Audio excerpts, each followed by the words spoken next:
Hello, everybody. My name is Carol Abrams, and I'm with the Annie E. Casey Foundation.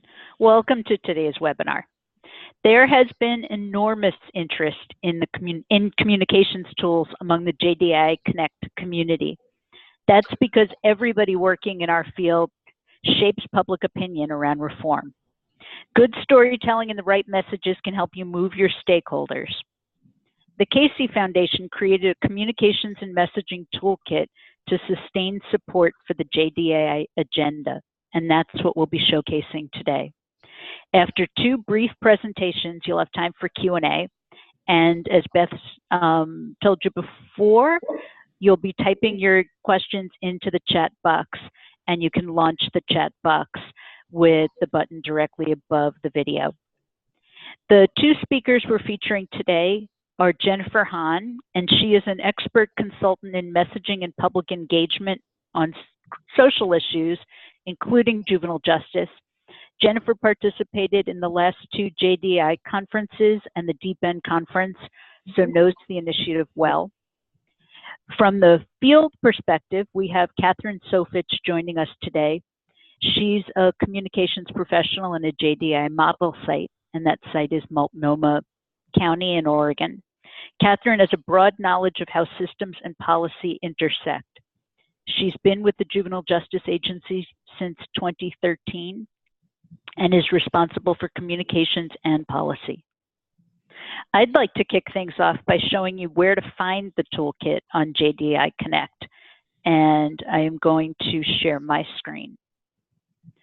What you are seeing now is the JDAI Connect homepage. In order to find the communications toolkit or any other resource, you would go to the Browse Resources button on the upper right. Like most navigation on websites, there are multiple ways to get to the same destination. I'm going to show you a route to the communications toolkit from Browse Resources. Carol, let me just jump in. We're still seeing you. I don't think you hit the share screen. Oh, you're right. You're completely right. So I'm going to now just do a back arrow because I had moved one screen ahead and I want to start from the JDAI Connect home screen. Okay, and you just said Beth was right? I will say it again loud and clear. Beth, I just wanted to be clear. Okay. Right again. Go ahead. So now what you're seeing on the screen, and I can say you really are seeing it on the screen this time, is the JDAI Connect homepage. There are many ways for you to navigate to the communications toolkit. I am going to show you the route via Browse Resources, which is this large menu button on the upper right. By hitting the Browse Resources, I am going to go to the JDAI Connect Resource Center splash page. As it's loading, what you will see on the right side of this screen is an area that I'm putting my cursor around called JDAI Interest Areas. If you look down that list, Communications Tools and Tips is right there. Again, you could have used a search function. Many ways to get there. We're using this one. Here are prime communication tips and tools. We are clicking here, the Juvenile Justice Messaging Toolkit, a guide for public agencies. And this is an intro page, and you can get to the guide itself by either clicking on the image or by clicking on Read More.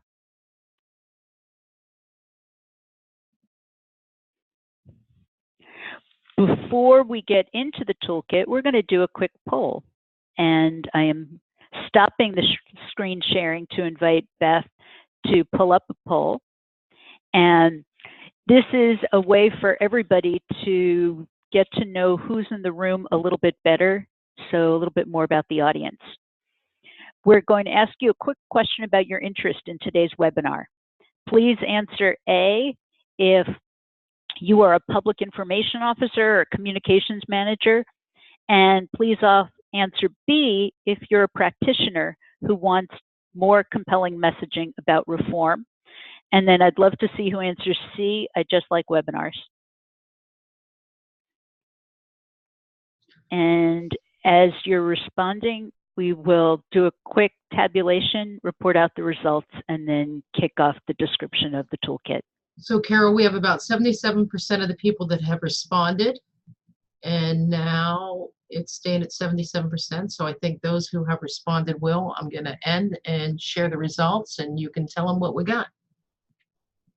The vast majority of you are practitioners, and we anticipated this and actually are going to ask at the end as part of our evaluation for you to share some contact information with us for your communications person, because we'd like to increase the JDAI Connect activity of the agency communications people.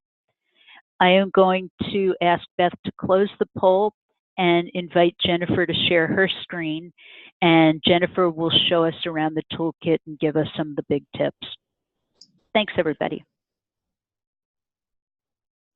Okay. Hi, everyone. I'm going to give you a second to make sure that you can see the toolkit.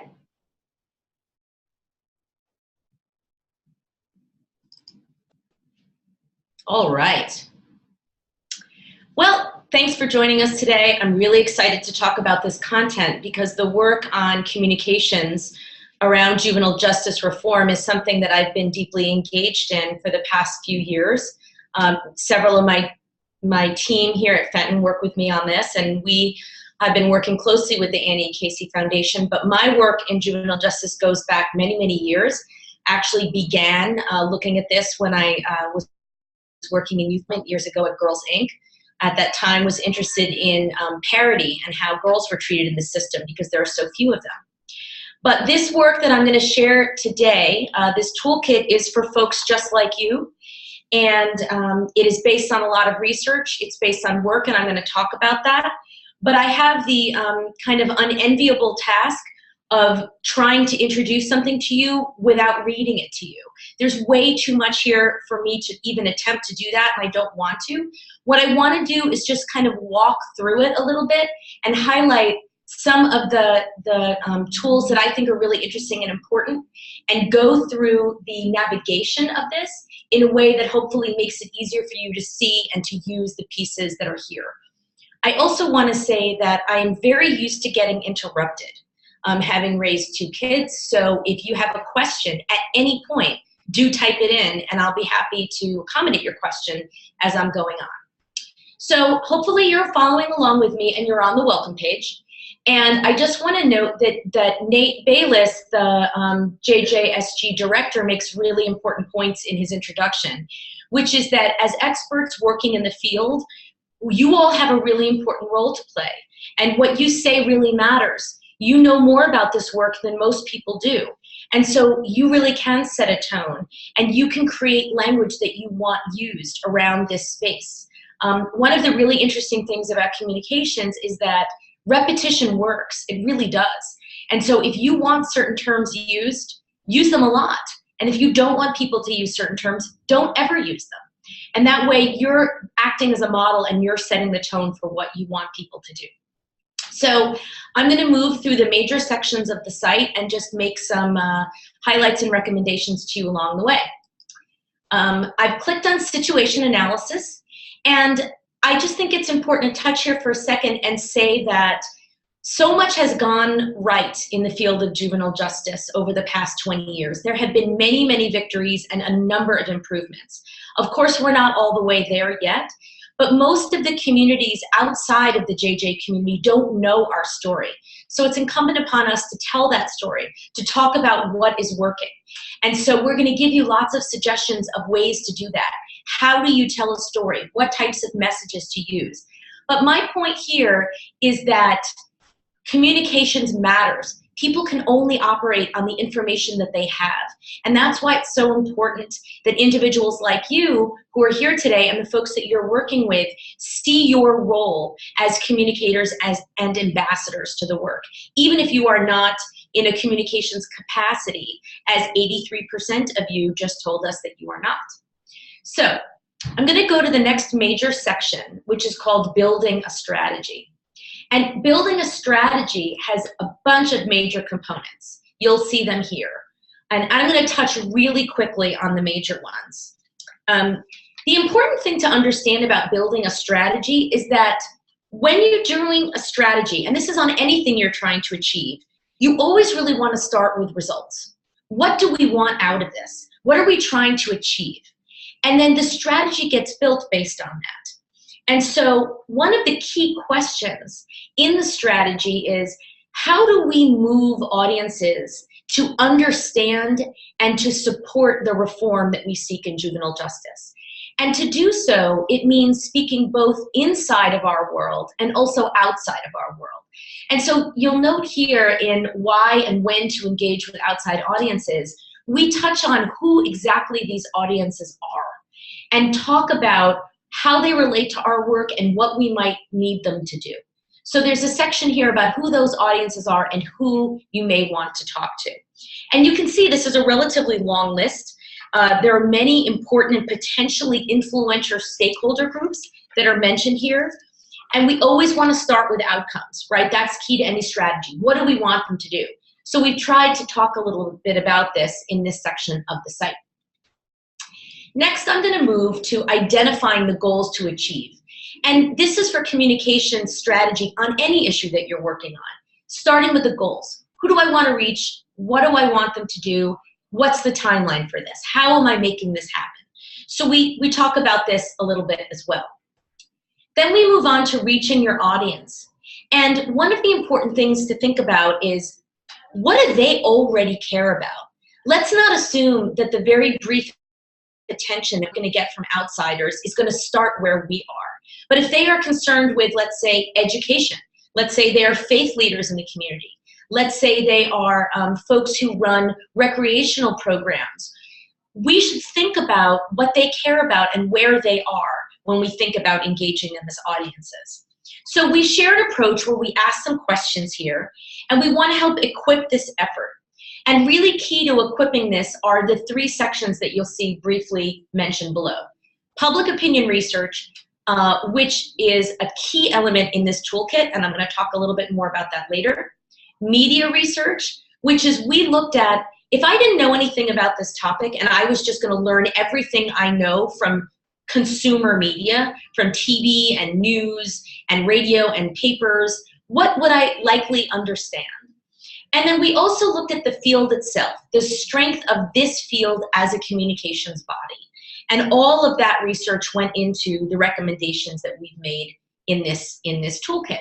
We also talk really briefly about messengers and why the right messenger is so important. We do know from our research that people with personal experience and expertise in this area are seen as strong messengers, and that's you. That's the folks that are here today. We know that people who have been through the system, either as children or as parents, are influential. And we know that faith leaders can be very important communicators and influencers in a community, particularly with African American audiences. So we want to make that note to you as well. Any questions so far? Am I speaking too fast? I am a native New Yorker, so if I need to slow down, anyone just send me a little note and let me know. If not, I'm going to go on to the second major section, which is engaging with the media. And this is also a pretty rich section here. And what we've done is we've looked at kind of tools for persuasive communications, and they're broken down here. You'll see sound bites, stories, and data. And if you have time and you'll peruse the toolkit later, you'll see that we're giving you really good examples of how you can use those. So they are all there for you. And I want to remind everyone with a little gentle teasing that sometimes what we might think of as a soundbite is not to the world what the world might think of as a soundbite. So if what you think is your soundbite contains jargon, contains acronyms, is very long, has dependent clauses, I'm pretty sure it's not going to be a soundbite. Soundbites really need to be quick and compelling and sticky, and the best ones are visual and memorable. I'll give you an example. I was looking at USA Today this morning, and there was a story on homework and why certain schools are stopping the practice of giving homework to students, particularly in the younger grades in elementary school. And one of the quotes from an advocate for this practice was quoted saying, "Homework is a catalyst for family fights." And I thought that's a great example of what a soundbite is. You say something like that and you're going to get quoted because everyone understands what that means. And it invites you in to understand it. And then when someone said, well, homework is valuable, the same person said, quote, show me the research. So these are examples of the types of things that we think are really quotable and find their ways into stories. So on to stories. We've given you some guidance about what do you need to put together an effective story. And we've talked about who the protagonist or the main character might be, what the challenges are of transformation, and we've offered you some storytelling best practices in this toolkit that will help you do this. And it may sound corny, but my advice to you is really do try this and practice it. Find people in the office, but better yet, go home and ask someone at home, or ask your friend, or ask someone who is not involved in juvenile justice at all, and see, does this story resonate with them? Does it make sense to them? Is it something that a lay person would understand? So we encourage you to do that. We make some notes about how to handle privacy issues because we know many of you within the system will have those when we protect young people, as we always do. And I've made a little point or two about data, and there's a sample story. And it's very important to understand that data can be important and it can help bring credibility and validity to a story, but a lot of data points strung together does not make a compelling story.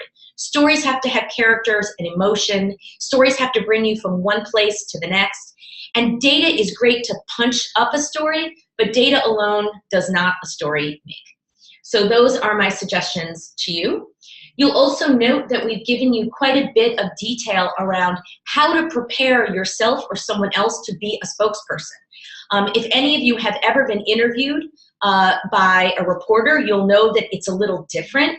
It can be a little nerve-wracking, and we want to give you some very good examples of how to feel empowered and in control should you have that opportunity so that you feel really ready to do that. So this section of the toolkit will do that for you, and I invite you to look at it. There's another deep section around crisis communication. And I cannot stress enough how important it is for all of you locally to think about this in advance. The worst thing in the world that happens is something terrible and no one thought about how they would manage it. Now, a crisis by its nature means that we can't necessarily predict or know exactly what it's going to be. But we can think about things like, how do we respond? What is the chain of command? Who is going to be available during which hours of the day to manage something like this? And so we've given you a lot of guidance here about how you can proactively think about managing crises. And I also want to say that what happens in any given day can be really bad news or something terrible, but it's not always a crisis. It's just sometimes a really bad day. And my distinction for this is, does what happened undermine the credibility of your mission? Does it undermine the credibility of the people who are trying to carry out your mission? And if it does threaten to do that, I call that a crisis. If it's just a budget cut or a change in leadership, that's something to manage, but I wouldn't lose too much sleep over it because it's not technically a crisis. So there's a lot here, and I encourage you to look at this. Phase 1, we talk about preparing, we talk about preventing, and one of the ways that you can actually prevent a crisis is by having good, solid communications at the get-go. Don't wait to talk to people and reporters and the media when there's something wrong. Make sure that you have relationships. So there's a lot here, and I invite you to spend some time. We've even given you a crisis scenario, something that could happen or has happened in some way, and giving you some suggestions about how you might look at dealing with that. So that is this kind of very rich section here in the center that is all about getting ready and how you engage with media. So I'm going to move on to the last major section of the toolkit, which is on messaging. And this is also, I think, a very rich section of the toolkit, and a great deal of work and research and thought has gone into this. And so I'm happy and excited to share this with you, and I hope that you will take the time to engage with it and to share it among your peers, because it's really unfair to ask people to have to come up with things on the fly. And I want to suggest to you that none of you need to do that. There's really a lot of work that has gone into the kind of essential elements of talking about juvenile justice reform in ways that should make it far easier for you and your colleagues to do your job. So I'm going to talk for a second here about this, what makes a strong message section. And we're showing you a little bit of a kind of a graphic organizer around what a strong message is. It starts with a shared value. It defines a problem or a challenge. It then calls for the solution. And the solution is always the work that you're doing, always the work that you bring. And then ideally, it ends with a call to action or an ask in some way to engage the listener. So that's kind of a model for how one might create a message on any topic. And then what you'll see is that we've kind of moved through this sample in a way where we do this with juvenile justice. What is the shared value? That any young person can make a bad decision and get into trouble, but that we don't give up on them, right? And then we talk about what the challenge and solutions and what asks might be. So this is just one way of showing you kind of the science and the thinking behind the construction of a message. So you can take a look at that. You can also note that we have messaging do's and don'ts. You know, and I touched on this a little bit before when I talked about sound bites, but messages, you know, are short and concise and relatable and inspirational and clear. And they do not try to capture everything. And they do not use a lot of jargon. And they don't focus on process so much as they do outcomes and results. So we think that's important. We've pointed that out to you. And then there's a lot to be kind of dived into when you have the time into the research that's driven the messaging that we are sharing with you here. And this was a process that took a little less than a year, but close to a full year. We did interviews. We did an analysis of written material. We held focus groups in 2 different cities with different types of folks. And then we tested what we learned in those qualitative measures in a quantitative way when we had a national survey of a nationally representative group of people. And in this, we framed some of the challenges that we found around how to talk about juvenile justice. We've talked about some of the traps and pitfalls that one can fall into when trying to discuss this work with folks. And we've kind of laid those out for you here. And we're giving you some very kind of easy arguments to use and to lose. That is, there may be aspects of this work or supporting juvenile justice that you feel very strongly about. And they may be very compelling to you and to your colleagues. But sometimes what's compelling to the folks working in the field does not work with other folks, does not work outside of the field. And so we did a lot of testing to try to figure out which those messages might be and to try to gear people towards the messages that are likely to incentivize the most support among the broadest group of people. And when you have the time, do look into this, especially if talking about this as a race issue and an equity issue along race is important, and we know that it is, because there's a lot of very important distinctions between targeting African-American audiences and targeting non-African-American audiences. And a lot of that is contained within this toolkit as well. So we've given you some tips on what to say and what not to say, and you'll see some of that here. When I give you these tips, I hope that you understand that my suggestions are based on efficacy. They're based only on what works. I'm not making any suggestions to you based on my opinion or anyone else's opinion other than public opinion. So if I suggest one term rather than another, it's because we found that it was more effective. Certain things may work fine, but other things work better. And so that's why we're giving you those suggestions where we do. As I've mentioned, there's a lot of race-specific messaging. We've talked about fairness and justice as frames and how we think those can be useful and not useful. And we try to talk about arguments that are used consistently within the juvenile justice community that might not work so well with the outside community yet. it takes time to move the public. And some of these issues, we are in the process of moving them, but they're not there yet. They're not with us yet. And so we talk about that as well. And then lastly, we have this JDAI message bank. And here, we're going to give you a lot of suggestions about how to talk about juvenile justice writ large, how to talk about JDAI, how to use basic stats, and how to try to incentivize people to want to be a part of these reform efforts, to want to support policy that will make the world a better place for youth and their families and for communities. And that is all contained within this section. So we wind up with calls to action. Remember that as advocates, you always want to ask people to be engaged in some way, depending on who they are. And so call to action should always be the way that you wind up your messaging. So thank you for listening. I hope that wasn't too fast. I'm done with my portion, but please do bring me your question and I will answer them. Anything that's specific to the toolkit, we're going to get to. Thank you. Thanks, Jennifer. And to reiterate Jennifer's welcoming of questions, we will have a Q&A segment, and at any time, please feel free to type questions into the chat box.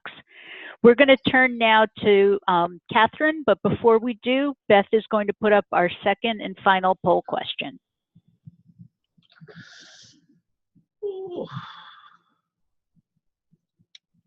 And as that's, this one's quick and easy.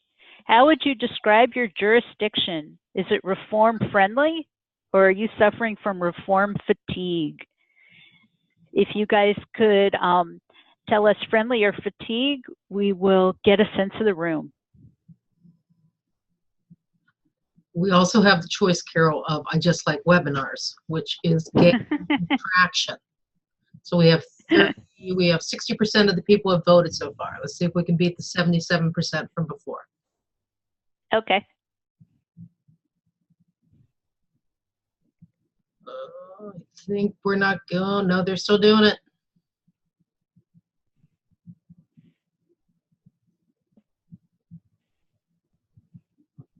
Okay, 67% of the people have voted. Shall I end the polling? Let's do it. Okay, well, now we're at 70%.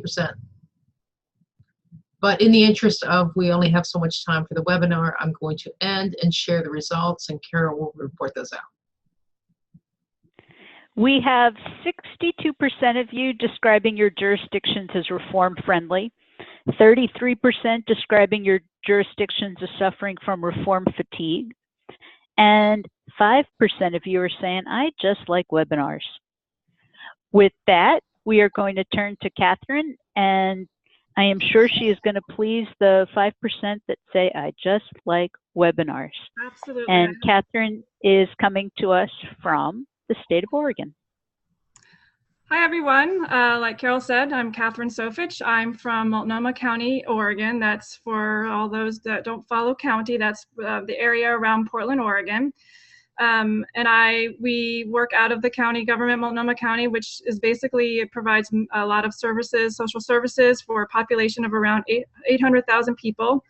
And I work for the Department of Community Justice, where we oversee probation and parole and juvenile justice. So we supervise folks who are on community supervision at the adult level, as well as a juvenile level. And we also have a detention center. We have been a JDAI site for about 25 years. So the reform language is very common in our work. But that said, we still have people who don't believe in what we do, and so therefore toolkits like what Jennifer's company put together can be really valuable as we continue to have people challenge what we're doing at a consistent basis. Just to give you some context, my role is a policy and communications manager, so I work with our county communications to promote stories, to react to media inquiries, as well as I track legislation and track budget issues. So I kind of have a bigger role here, but I work very, very closely with our county communications folks who work closely with the media, and also they manage our public website, which is really instrumental in getting our stories out. So what I wanted to do with you today was just provide some tips and things that we've done. Like I said, I've been here since 2013, so I just want to share a range of things that we do to promote our stories and how we react and how we use data, and to give you all tips and tools that you can use as you move forward. It sounded like there was the majority of you who are practitioners. So for those of you who have folks who do communications work, make sure you have a good relationship with them, because they can help you promote your stories. And so some of these tips would also be relevant to them. So I'm going to attempt to share my topics. So this share screen, and I think, is that working? Okay, so I'm just going to talk through these tips, and then after I run through these, I'm going to pull up some of the stories that we have promoted on our website, and so you can kind of see a sense of what we've done. The number one tip that we've learned over the years is that we have to generate our own content. The media doesn't cover good news stories like it once did. They often come to us when something's going wrong. So we have to rely, and I'm sure this is similar in the organizations you are, over the years we've been building up our public website, we've been building up our Twitter feed, we've been building up our Facebook page, and we rely on our own content and our own story making to push it out. So oftentimes we will have stories on things that our juvenile justice system folks are doing. We'll put that story on our website, we'll put a Twitter, we'll tweet it out, we'll put it on Facebook, and so it's really important that that information is ready to go. And the toolkit that Jennifer just went over provides a great framework, provides some great tips to help you if you're a little bit intimidated about doing it. That gives a great framework of how to promote your own stories and what to include and what to emphasize. So we also, I think, not only do you want to promote it to your public, but you also want to make sure that you're promoting your work in your internal organization. So for example, our county encompasses the health department, other departments, and so we have a department-wide or a county-wide newsletter that makes sure that we share the stories and the work that our employees do. We profile them so that as a whole county, we can understand what each other's doing and promote that work and understand that work as a whole entity. The next tip is having stories ready to use when needed. So having stuff kind of in the box so you can pull it out when you need to use it or when the timing is right. So for example, a couple of weeks ago, the American Probation and Parole Association had their annual pretrial probation and parole supervision week. So we know that that's an opportunity where for that week, people are going to be talking about community supervision, probation, how we're working with our adults and our youth in our community. We had stories that were created over a year ago that we decided this is a great time to pull those up. So oftentimes we've had the opportunity to have interns, either high school interns, college interns, who need experience, they spend the summer writing stories for us. We'll choose people, profiles of employees, we'll profile units. So we'll have those stories boxed and ready to go. In addition, so for Supervision Week, the theme was around community partnerships. And so over a year ago, we had an intern do a podcast where he interviewed folks who were part of our community healing initiative, who work very closely with our probation officers, our juvenile court counselors, work very closely with some culturally specific organizations to provide services for their families and the youth. So we focused on that. The interview contained interviews of youth, of family members, and of the community workers and of the juvenile court counselors. So we were able to use that story that we put on our own website, and we linked the podcast. And so, for example, that story reached over 2,500 people via our website and social media. And with that, there was the link to the podcast. And that got, so far within the last couple of weeks, has gotten 43 listens. So there's different ways of getting the information out there. I'll touch on this later as well, but podcasts are a great way to maintain confidentiality of the youth. It's verbal. They're sharing their stories. There's no images shared. So we don't have to worry about maintaining the confidentiality of the family or the youth. So it's, as we're learning, as technology has changed and as we've utilized younger people who know more about some of this stuff and are willing to try, we've been able to try new ways of doing it. The next, and the important one also that Jennifer also referred to is the crisis plan. If you don't have a crisis plan, you should take time to create one. And then you should update it. So for example, we are in the process of updating our crisis plan, and we have created different scenarios, and we have data points that are related to that information. So for example, one of that is, what do you do if somebody escapes detention? So we have the information on how many escapes have we had, what is the ratio of supervision. So we have all that information in the crisis plan. And my other tip is make sure that that crisis plan is accessible to you at any time. So for example, we actually had a youth about a little over a month ago who escaped. It was a Saturday night, 9 o'clock. I had just finished my dinner and just finished watching my Portland Thorns play and beat another team, and I got a phone call, and it was the juvenile divisions director saying that a youth escaped. And so I was able to access the crisis plan from home. I didn't have to go into work to get it, but then we were able to start strategizing around what information we needed to get, who we needed to contact, and those are all things that the crisis plan lays out in a very clear way. So particularly when it is a crisis, you're nervous, you can't think straight, that document really helps you go, one by one, what do we need to be thinking about, what information do we need to collect, and who do we need to be talking to. The next thing is take advantage of good stories when they arise. And this is kind of related to ensuring, as if you are a communications person in your organization, or if you're a practitioner, make sure you share the interesting, great stories that you are seeing on a daily basis.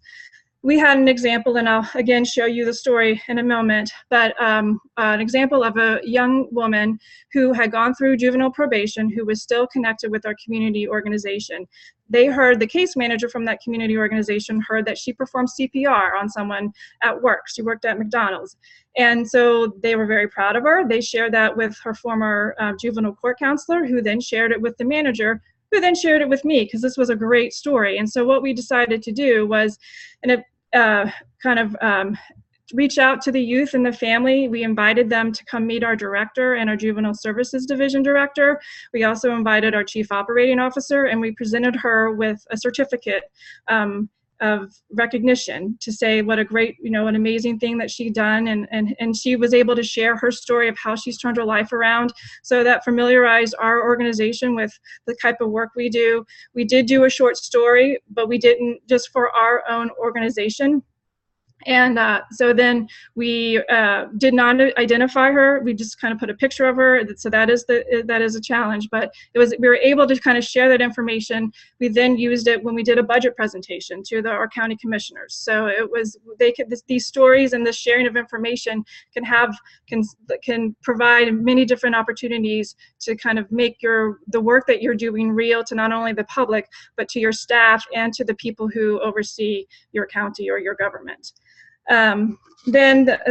Also kind of related to that relationship building is identifying content experts and become friends with them. So for example, the detention manager knows that when I call, we've developed a great relationship, and he knows that I'm not going to try and get him to talk to the media, but if he is able to answer my questions, then we can get an issue taken care of very quickly. I also have developed a great relationship with our research manager. Sometimes people want numbers, and so I can go to her and say, hey, this is the situation, this is what information I need, what can we provide? So making sure that whoever your communications person is, or if you are a communications person, really understand who you can go to when you have a question, particularly if it's a time-sensitive matter, and just develop and continue to develop those relationships, get to know more and more about the organization that you work, because ultimately I have found it's helped me really tell a story in a different way. I'm not a community supervision juvenile justice professional, but I've learned so much the 4 years I've been here, and kind of going out and visiting the sites and visiting the units and getting to know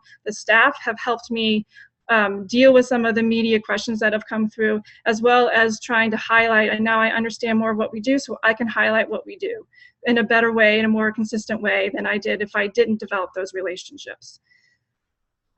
We also have reoccurring events. So I had mentioned the Supervision Week. So we know that's coming up every year. So we kind of plan backwards for that and say, okay, what stories do we have that we can push out? For example, this year we were able to push out a number of stories, and we also got some TV coverage. And so that kind of surprised us. We're like, but part of that was because we had stories, we had video actually of a gang unit that our communications folks were able to do this video, and we shared that with a couple of news stations. And so they came and they actually came to the meeting where we had the proclamation.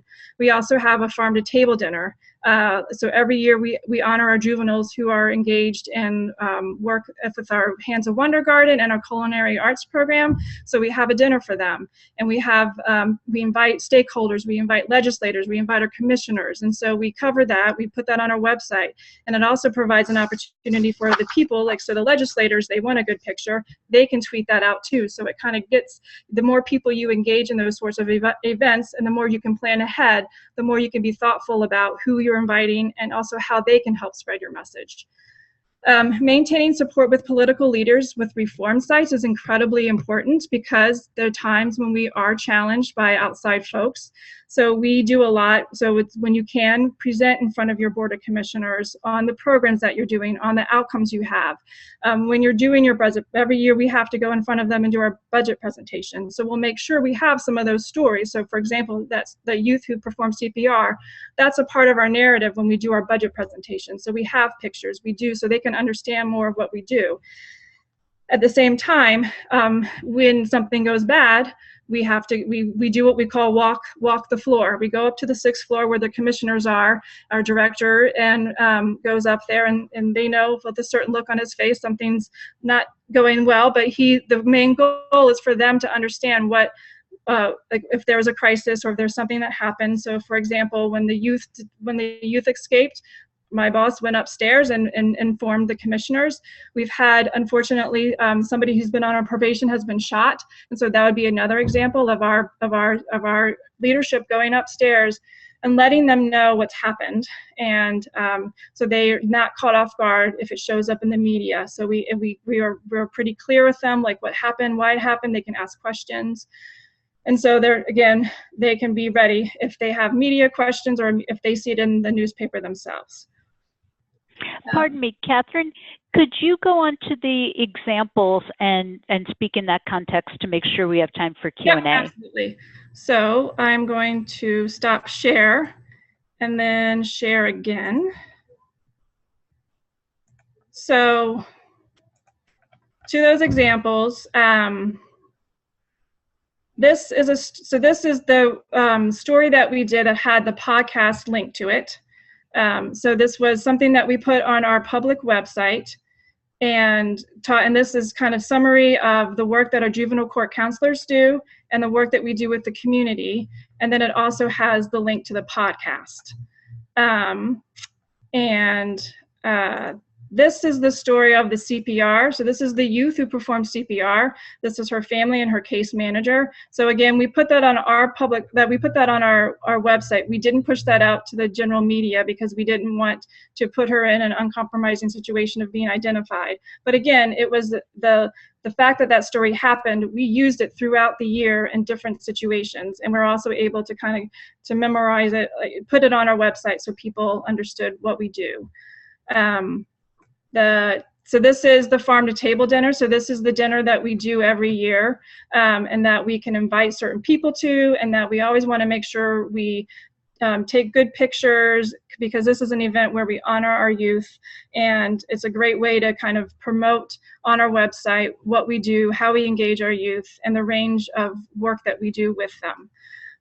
The last point that I want to make is using data, and I think Jennifer had talked about the importance of data, but not too much data, and I would agree that making sure that you have an understanding of the main data points. You know, a lot of times recidivism is often an important thing, but the thing that we have run into with JDAI non-supporters have been that they have their own data that they use. So for example, I'm going to show this story this was an article that was written because our neighboring district attorney from a neighboring county commissioned a report that basically talked about all the things that are wrong with JDAI, and that we're not, we need to detain our youth rather than keep them in the community.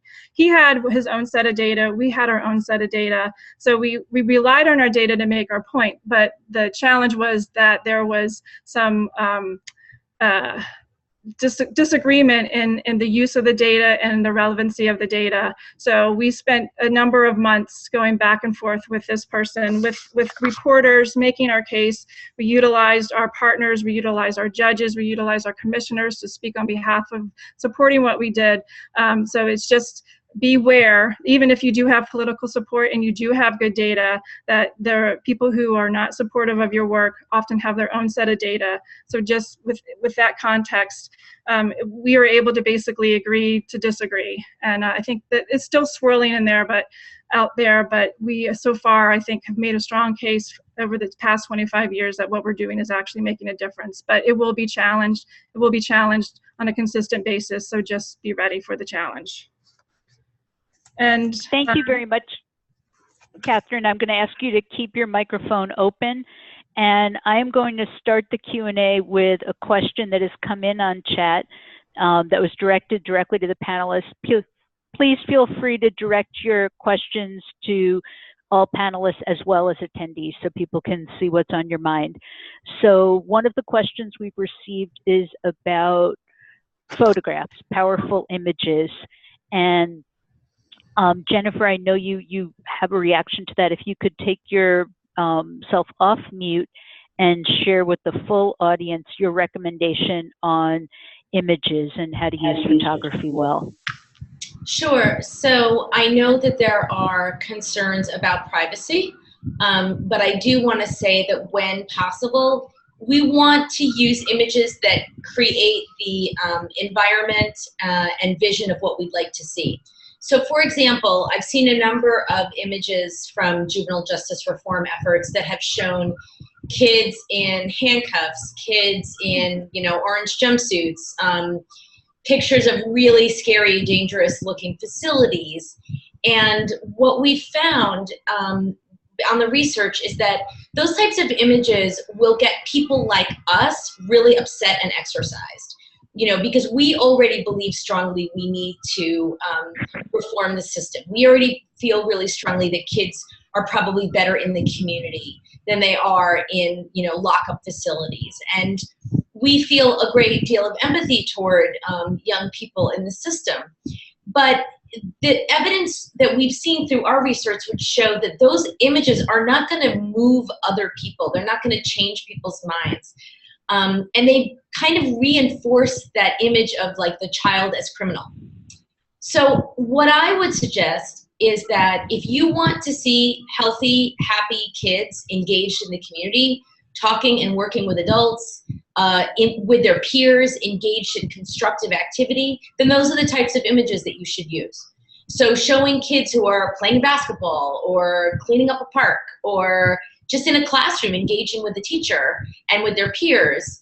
If these images are available to you, then I think those would be well advised. Catherine, anything to add? No, I think the only thing that I would say is I agree, particularly if you have events where the youth are going to be engaged, is there are creative ways that you can get them from the back that you can, we have a pretty extensive garden program. So a lot of times we will get them together and kind of shoot them from the back so we're not identifying them, take them, show pictures of them working in the gardens. So I think I would completely agree, and kind of seeking out what those events are and then being creative around how you're protecting their confidentiality. But they can be powerful photos. Thank you. A question that's come in on the chat is recommendations for agencies that don't have in-house communication staff. What can they do with, staff doing that work, kind of quote unquote out of title, or bringing in interns or the like? Again, I think utilizing interns in colleges is a great resource. I've also heard sometimes, like, there could be staff people who are, maybe they have an interest in writing, and granted they might have their regular job, but also oftentimes just seeking out people who might have an interest, a personal interest in photography, have a personal interest in writing, and figuring out whether or not they can every once in a while write a story or take some pictures, and whether or not that's built into part of their job or not. But I mean, I think it's developing the relationships with everyone in your organization, and because there's literally people who love to take pictures, so maybe letting them be able to come to an event and take some pictures. They could be resources. What do you look for when you choose interns? People who have an basic writing skill. They don't have to be very skilled. I mean, they don't have to be great writers. It's a lot of just capturing information and being curious. So, and I think for high school and college interns, the criminal justice system isn't something that they've ever really thought was interesting. And so a lot of times, like a current intern we have right now, she's just exposing her to that has been eye-opening for her, and so she has all these new questions, and so I think that creativity and that curiosity are allowing her to ask questions and summarize things that she's seen, and then we'll have a bank of stories after she leaves. A question on chat for you, Catherine. You shared the stories from your website, Farm to Table and the like. Do you have a PR person or a communications officer who promotes the stories? Yeah, so we have a county communications office, and so I work closely with the person in there who we work together to figure out which events to promote. So the Farm to Table is an event that we focus on more internally because, again, there'll be a lot of youth there, so we don't want too much attention brought to it. But for example, the work that we did around Supervision Week, she's a person who does have the relationships with the media, so we kind of create all the information, put it in a package, and then she works with the media to push that out. Some instances, the person in my position would do that. It's just dependent upon the structure, but we do have someone that has those relationships with the media, and we determine what we want to push out. And this question, I'll start with you, Jennifer. How would you respond, or how would you advise an agency or system people to respond to an opinion piece that says we need to crack down on juvenile crime? Well, I think that you could offer an alternative opinion piece or even a letter to the editor to try to correct the record. It's important to, refute that argument, to have the voice out there, and to talk about the, backed up by the data that you have, that juvenile crime is really not on the rise, that the traditional cracking down behaviors have not made the community safer. And in fact, it's reform efforts that have made the community safer and also give kids a chance to have a bright future and still have a life. And so I think it's important to get out there and engage. Catherine? I think sometimes, I know that there's been polling research that has been done that we've used every once in a while to show, just to kind of boost our story around the majority of people do not want youth in detention centers. The other challenge that we have is, so for example, the story that I ended with in terms of use of data, that's always a challenge because the statistics that we have are showing that there is a decrease in youth crime, a decrease in property crime. However, there's other data like the FBI data that our friend in another county used that he was interpreting the information in a different way. So I think you have to stand by the data that you have, use data to promote your work, but then also I think doing those proactive stories on our website, for example, somebody who might be wanting to know what do they do, there's stories online, there's information out there, our community partners can speak about the work that we're doing and how it's enhancing the life of our youth and our families. A related question, how should an agency use social media, or should an agency use social media? And Catherine, why don't you kick it off, and then I'll turn to Jennifer. If you have the capacity, you absolutely should.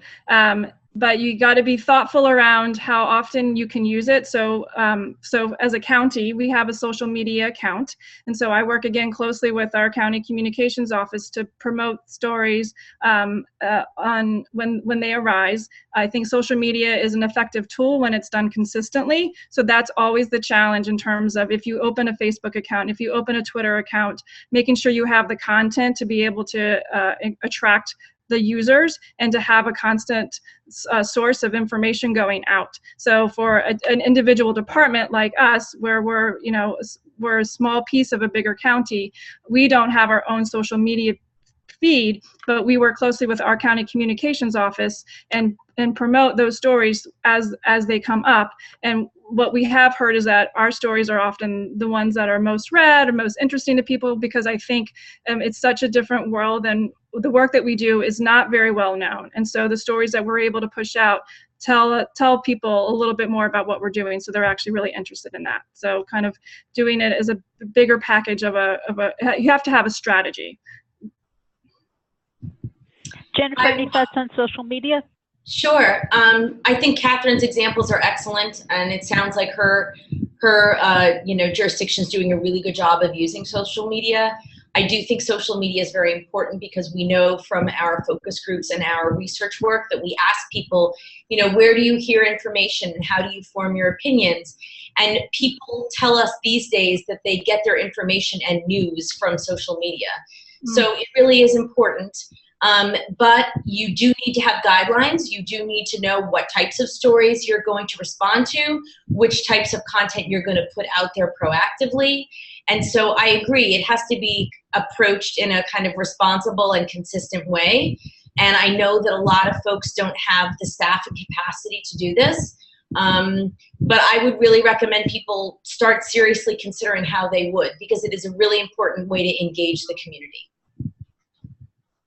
And we'll do one more, which is about mock interviews and media training for an agency director.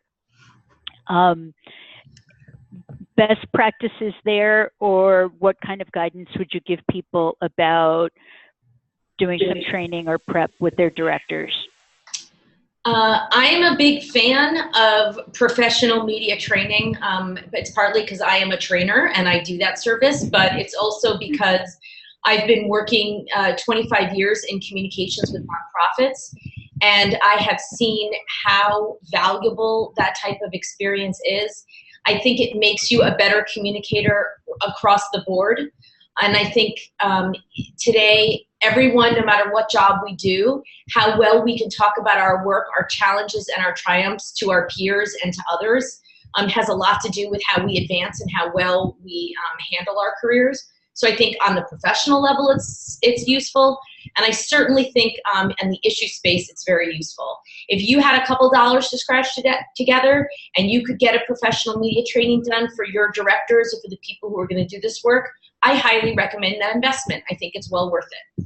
And if you can't, then please look at the toolkit and try to use the free examples that we've given you to try to get people ready. The last thing I would say is giving a media interview is not like any other type of interaction that you usually do. It is not a conversation. It's not casual. And if you go into an interview not prepared and thinking it's going to be a regular conversation, you are not going to be happy with the results. You have to go in knowing what you want to say and how to avoid saying what you don't want to say. And it's not intuitive, but it can be learned, and with practice, people get better. Thank you, Jennifer, and thank you, Catherine. I am going to close out this webinar and let you know a few things. One is the toolkit is online, accessible via JDAI Connect. It's there as web pages. It's there for download. Two is, as we close this webinar, you will be directed to an evaluation on the screen that immediately closes out. We would appreciate your feedback, and please keep tuning in. We're glad that you're engaged on JDAI Connect, and we will continue to pump out information, content, and help you build relationships that are going to make your work more effective and successful. Thank you, one and all. And Beth, I will kick it to you for the final goodbye. So goodbye and thank you. Bye, everybody.